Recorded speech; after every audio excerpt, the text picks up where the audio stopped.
क्या आप कठपुतली की डोर देख सकते हैं? क्या आपने कभी ऐसा महसूस किया है कि कोई आपको कंट्रोल करने की कोशिश कर रहा है? हो सकता है कि किसी दोस्त ने आपको कुछ ऐसा करने के लिए मजबूर किया हो जो आप नहीं करना चाहते थे, या किसी सेल्समैन ने आपको कुछ ऐसा खरीदने के लिए मना लिया जिसकी आपको जरूरत नहीं थी। यह मैनिपुलेशन की पावर है। यह हमारे चारों ओर हो रहा है और यह आपके सोच से कहीं ज्यादा कॉमन है। इन ट्रिक्स को सीखना मास्टर मैनिपुलेटर बनने के बारे में नहीं है। यह खुद को बचाने और सही चॉइसेस करने के बारे में है। इसे ऐसे समझें, नॉलेज इज पावर। यह समझकर कि मैनिपुलेशन कैसे काम करता है, आप डोर को देख सकते हैं और फ्री हो सकते हैं। डार्क साइकोलॉजी की स्टडी है कि लोग दूसरों को इन्फ्लुएंस करने के लिए साइकोलॉजिकल टैक्टिक्स का यूज कैसे करते हैं। यह ह्यूमन बिहेवियर की एक सीक्रेट प्लेबुक की तरह है। यह बताता है कि कैसे कुछ लोग साइकोलॉजी की अपनी समझ का यूज सेल्फिश या हार्मफुल कामों के लिए करते हैं। यह सिंपल पर्सुएजन टेक्निक्स से लेकर माइंड कंट्रोल के मोर एक्सट्रीम फॉर्म्स तक हो सकता है। लेकिन चिंता मत करो, हम यहाँ फुल ऑन मैंचूरियन कैंडिडेट नहीं बन रहे हैं। हम डार्क साइकोलॉजी में यूज होने वाले कुछ मोस्ट कॉमन टेक्निक्स एक्सप्लोर करने जा रहे हैं ताकि आप उन्हें रियल लाइफ में पहचान सकें। इसे एक नई लैंग्वेज सीखने जैसा समझें, मैनिपुलेशन की लैंग्वेज। एक बार जब आप इसे समझ जाते हैं तो आप इसे हर जगह देखना शुरू कर देंगे। पर्सुएजन किसी को कुछ ऐसा करने के लिए रेडी करना है जो आप चाहते हैं कि वे करें। यह एक सबटल आर्ट है जो हमारे डेली लिव्स में हर जगह मौजूद है। यह उतना ही सिंपल हो सकता है जितना कोई दोस्त आपको मूवी देखने के लिए मना ले, या किसी रेस्टोरेंट में डिनर के लिए कन्विंस कर ले, या उतना ही कॉम्प्लेक्स जितना कोई पॉलिटिशियन पब्लिक ओपिनियन को स्वे कर दे जिससे इलेक्शन रिजल्ट्स पर असर पेडी रच सकता है। एक कॉमन टेक्निक को foot in the door technique कहा जाता है। यह टेक्निक अक्सर सेल्स और मार्केटिंग में यूज होती है। यहां पर कोई पहले आपको एक छोटी सी रिक्वेस्ट के लिए अग्री करता है, जिससे यह चांसेस भी आ जाते हैं कि आप बाद में एक बड़ी रिक्वेस्ट के लिए अग्री कर लेंगे। इसके बारे में सोचो, यह कितना इफेक्टिव हो सकता है। क्या आपसे कभी किसी पिटीशन पर साइन करने के लिए कहा गया है और उसके बाद डोनेशन के लिए? यह एक क्लासिक एग्जाम्पल है। यही foot in the door technique action में है। यह टेक्निक लोगों को धीरे धीरे कन्विंस करने का एक तरीका है। एक और पावरफुल टूल इमोशंस का यूज है। इमोशंस लोगों के डिसीजंस और एक्शंस को बहुत स्ट्रांगली इन्फ्लुएंस कर सकते हैं। एडवर्टाइजर्स अक्सर आपको अपने प्रोडक्ट्स के बारे में अच्छा महसूस कराने के लिए हार्ट वार्मिंग इमेजेस या स्टोरीज का यूज करते हैं। यह टेक्निक आपके सबकॉन्शियस माइंड को टारगेट करती है, जिससे आप प्रोडक्ट से जुड़ाव महसूस करते हैं। NLP का मतलब है न्यूरो लिंग्विस्टिक प्रोग्रामिंग। सुनने में कॉम्प्लिकेटेड लगता है ना? डोंट वरी, यह उतना स्केरी नहीं है जितना यह लगता है। NLP बेसिकली यह समझने का एक तरीका है कि कैसे हमारे थॉट्स, लैंग्वेज और बिहेवियर सभी एक दूसरे से कनेक्टेड हैं। यह ह्यूमन ब्रेन के लिए एक यूजर मैनुअल की तरह है और कुछ लोग इसका यूज दूसरों को रीप्रोग्राम करने के लिए करते हैं। एक NLP टेक्निक को मिररिंग कहा जाता है। यहाँ पर कोई रैपोर्ट और ट्रस्ट बनाने के लिए आपके बॉडी लैंग्वेज और स्पीच पैटर्न्स को कॉपी करता है। यह ऐसा है जैसे वे आपके बेस्ट फ्रेंड बनने की कोशिश कर रहे हों, लेकिन एक अल्टीरियर मोटिव के साथ। एक और NLP टेक्निक को एंकरिंग कहा जाता है।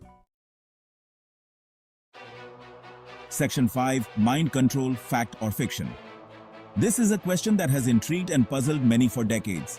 माइंड कंट्रोल को अक्सर मूवीज और टीवी शोज में कुछ सिनिस्टर और ऑलमोस्ट सुपरनैचुरल के रूप में दिखाया जाता है, लेकिन क्या यह सच में इतना ही खतरनाक है? जबकि रियलिटी लेस ड्रामेटिक है। ऐसी टेक्निक्स जरूर हैं जो लोगों के थॉट्स और बिहेवियर्स को सरप्राइजिंग हद तक इन्फ्लुएंस कर सकती हैं। उदाहरण के लिए सबटल पर्सुएजन और सोशल इन्फ्लुएंस। कल्ट्स नए मेंबर्स को इंडोक्ट्रिनेट करने के लिए आइसोलेशन, स्लीप डेप्रिवेशन और साइकोलॉजिकल मैनिपुलेशन के कॉम्बिनेशन का यूज करने के लिए जाने जाते हैं। ये टैक्टिक्स बहुत ही प्रभावशाली हो सकते हैं। ये एक्सट्रीम एग्जाम्पल्स अनचेक्ड इन्फ्लुएंस के पोटेंशियल डेंजर्स को हाईलाइट करते हैं। हालांकि एवरीडे लाइफ में भी हम subtle forms of influence face करते हैं। ये याद रखना जरूरी है कि ट्रू माइंड कंट्रोल, जहां कोई आपकी फ्री विल को पूरी तरह से ओवरराइड कर सके, एक्सट्रीमली डिफिकल्ट है, अगर इम्पॉसिबल नहीं तो अचीव करना। हमारे माइंड्स कॉम्प्लेक्स और रिजिलियंट हैं और हमारे पास मैनिपुलेशन के खिलाफ नेचुरल डिफेंसेस हैं। इसलिए हमें हमेशा क्रिटिकल थिंकिंग और सेल्फ अवेयरनेस को बनाए रखना चाहिए। Section 6, spotting the science, are you being played? अब जब आप डार्क साइकोलॉजी में यूज होने वाली कुछ टेक्निक्स जानते हैं, तो आप अपनी जिंदगी में मैनिपुलेशन के साइंस को स्पॉट करना शुरू कर सकते हैं। सबसे बड़े रेड फ्लैग्स में से एक है कोई डिसीजन लेने के लिए प्रेशर्ड या रश्ड महसूस करना। अगर कोई आपको मैनिपुलेट करने की कोशिश कर रहा है, तो वे अक्सर आपको चीजों के बारे में सोचने का टाइम नहीं देंगे। एक और साइन है, अगर आप उनकी मर्जी के मुताबिक काम नहीं करते हैं तो गिल्टी या अशेम्ड महसूस करना। मैनिपुलेटर्स आपकी इमोशंस के साथ खेलने में माहिर होते हैं। अगर कुछ सही नहीं लगता है तो अपने गट पर ट्रस्ट करें। आपका इंट्यूशन एक पावरफुल टूल है और यह अक्सर सही होता है। Section 7, protecting yourself, building your defences. तो आप खुद को मैनिपुलेट होने से कैसे बचाते हैं? सबसे पहले अवेयर रहें। टेक्निक्स को जानना आधी लड़ाई है। दूसरा, बाउंड्रीज सेट करें। अगर कोई आपसे कुछ ऐसा करने के लिए कह रहा है जिसमें आप कंफर्टेबल नहीं हैं, तो नो कहने से न डरें। तीसरा, अपने आप को उन लोगों से घेरें जिन पर आप ट्रस्ट करते हैं। एक स्ट्रॉन्ग सपोर्ट सिस्टम आपको ग्राउंडेड रहने और सही डिसीजंस लेने में हेल्प कर सकता है। याद रखें, knowledge is power. Section 8. The choice is yours. Use your powers for good. Remember, the power you hold can shape the world around you. Dark psychology की टेक्निक्स को समझने का मतलब यह नहीं है कि आपको उनका यूज इविल के लिए करना होगा। यह समझना महत्वपूर्ण है कि नॉलेज इटसेल्फ इज न्यूट्रल। वास्तव में इनमें से कई टेक्निक्स का यूज अच्छे के लिए किया जा सकता है। They can be tools for positive change. उदाहरण के लिए, एक थेरेपिस्ट किसी क्लाइंट को फोबिया से उबरने में हेल्प करने के लिए एनएलपी का यूज कर सकता है, या एक टीचर अपने स्टूडेंट्स को मोटिवेट करने के लिए पर्सुएजन टेक्निक्स का यूज कर सकता है। These techniques can transform lives.